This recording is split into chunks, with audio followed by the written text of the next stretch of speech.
As you can see, I'm out of the office today, but Jeb Dunnuck just released his list of top 100 wines for 2023, and he did a pretty good job with it in my opinion. So today I'm going to be going through his list and highlighting some of the wines that I find to be particularly noteworthy and worthy of further consideration and potentially including in your cellar at home.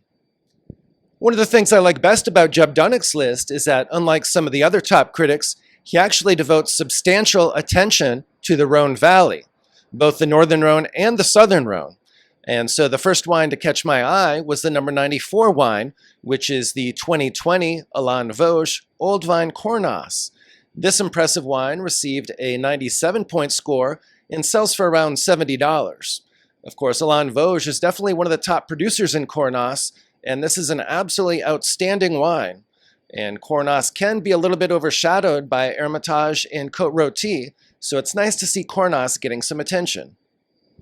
Coming in at 89 is the Schumacher Relentless from 2019. Of course, Schumacher in Napa is one of the top producers of Napa Valley Cabernet Sauvignon, but they also do an outstanding job with Relentless. Relentless is a Syrah-dominant red blend, and it's been a favorite of mine for more than 10 years or so.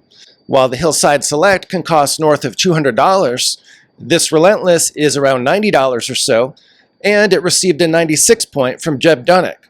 So certainly an excellent wine for you to consider if you're a fan of Syrah like I am. In addition to having extensive coverage of Rhone wines this year in his top 100, Jeb also included several wines from Willamette Valley, Oregon, and I was particularly happy to see that as well, as 2020 was a challenging year for Willamette Valley, but in 2021 they rebounded in a very strong way and are putting out some absolutely outstanding wines. One of the wines that I really enjoy is the Christum Vineyards Eileen Vineyard wine, and Jeb has that one at number 88 or so. That one sells for $80 a bottle, and it received a 96-point score from Jeb Dunnuck, which is certainly quite high for a Willamette Valley Pinot Noir. K Venters is a producer in Washington that makes some wines that offer very attractive quality for the price. An example is the number 86 wine on Jeb Dunnuck's list, which is the K Venters Syrah, The Deal. This impressive wine received a 95-point score, yet sells for only around $35. So this is definitely one to keep an eye out for if you enjoy Syrah from Washington. Due to the strength of the 2020 vintage in Bordeaux, there's a number of Bordeaux that are on Jeb Dunnuck's top 100 list. One of my favorites is the Duku Bayou from 2020. This wine received a perfect 100-point score from Jeb Dunnuck. It sells for around $250 or so. This producer has been firing on all cylinders recently. This is definitely a very long-lived, age-worthy wine, so it's one you're going to have to put away in your cellar for at least a decade or so. But in the meantime, you may want to pick up the 2000 vintage. I tasted the 2000 a few months ago, and it's absolutely incredible right now. So if you find some of that in the secondary market, you can enjoy that while you're waiting for 2020 to mature. Back in 2003 or 2004, I was working on a patent litigation matter with an attorney named George McWilliams, who's from Texarkana. As a holiday gift, he gave me some of the wines from an up-and-coming producer named Arista. Fast forward to today, Arista is one of the top producers in Sonoma. It's run by George's brother, and they've been doing an absolutely incredible job. The Arista Chardonnay finished number 74 on Jeb Dunnuck's top 100. That received an impressive 98-point score, and it sells for around $90 per bottle. This is very much in the same style as wines like Marcassin and Aubert, as the winemaker learned how to make wine from Helen Turley. So this is definitely an outstanding Chardonnay for you to consider if you're a fan of Marcassin and Aubert. And they do an outstanding job with their Pinot Noir as well. It's also a very fun winery to visit. 2021 was a very strong vintage in California's Central Coast, and the Melville Syrah Donnas received a 98-point score from Jeb Dunnuck and sells for right around $60 or so. Melville is certainly one of the top producers in the Santa Ynez area, and they do an outstanding job with this Syrah. Vintage champagne is getting incredibly expensive, and that's particularly true for rosé champagne. And yet the Paul Roger Brut Rosé champagne from the outstanding 2018 vintage sells for right around $130. Paul Roger is certainly an excellent producer, and I always thought they did a very nice job with their rosé. Jeb Dunnuck apparently agrees, and he gave the 2018 vintage a 95-point score. So this is definitely a champagne to keep an eye out for, especially with the holidays coming up. Protator Del Barrio is absolutely one of my favorite wines from the Piemonte area. This is a cooperative, but it's a high quality one. They ensure that their wines are high quality by making sure that their members are required to give them 100% of their fruit, so they can't use the top fruit for their own personal bottlings. They also pay their members for their fruit based on quality, and the prices are adjusted annually. The 2018 vintage was a little bit weaker in Piedmont, but yet Protator did an excellent job with their Barbaresco. This wine received a 95-point score from Jeb Dunnuck, and what I like best about the Protator del Barbaresco is that it sells for a very reasonable $45 per bottle. So definitely keep an eye out for this one if you're a fan of Nebbiolo. If you're interested in wine recommendations, wine collecting strategies, and learning more about wine, please do subscribe to my channel. I've been collecting wine for more than 15 years and also have a level 4 diploma from the WSET. So I have both formal certification as well as substantial practical knowledge from the School of Hard Knocks. Lingua Franca is an outstanding small producer in Willamette Valley. I've previously mentioned their Chardonnay on my channel, but they also do an excellent job with Pinot Noir.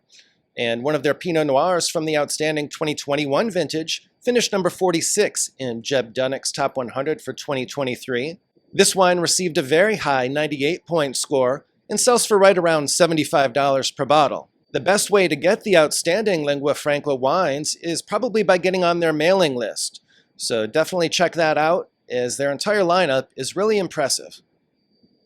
As viewers of my channel know, I'm a big fan of Domaine du Chevalier, and Jeb Dunnuck is as well, as the 2020 Domaine du Chevalier received a 98-point score and finished number 45 in the Jeb Dunnuck Top 100 for this year.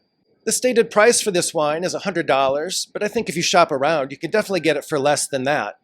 I just featured this wine on my channel a couple weeks ago, so I'm not going to go into too much detail on this wine, but suffice it to say, it's definitely one that I highly recommend. In my opinion, the best expressions of Viognier come from Condrieu in the Northern Rhone, and so I was extremely excited to see that the Georges Vernet Condrieu finished number 38 in the Jeb Dunnuck Top 100. While this wine is quite expensive, coming in at around $180, it received a 97-point score. It's definitely an extremely impressive and unique white wine. There's really nothing quite like it. Along with a special bottling from Guigal, this Georges Vernet Condrieu is definitely one of my favorite expressions of Condrieu. So if you have an opportunity to try this one, definitely take advantage of it. I think you may enjoy it as well. Looks like we just got interrupted by the Bellagio fountain, so I'm going to have to take a minute off here. Another wine that I routinely discuss on this channel is Guatam Mako, and Guatam Mako did extremely well on Jeb Dunnuck'S Top 100 this year. Specifically, the Guatam Mako finished 24 in Jeb Dunnuck'S Top 100. This wine received an impressive 98-point score and sells for right around $100. If you're a fan of wines like Ornellaia and Sassicaia, you should definitely try Guatam Mako.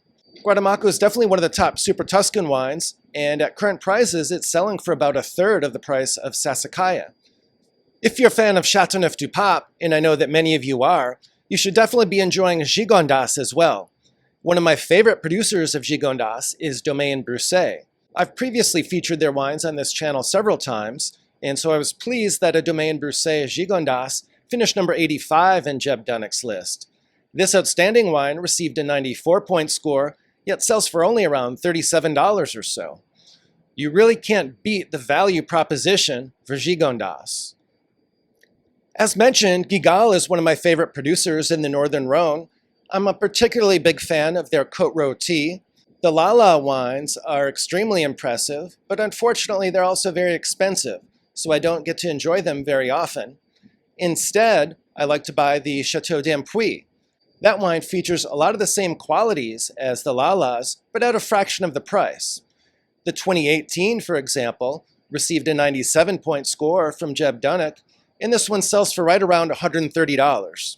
So while it's no longer available for around $100 like it used to be a couple years ago, it still offers compelling value at around $130, and is one you'll definitely want to seek out if you're a fan of Northern Rhone Syrah like I am.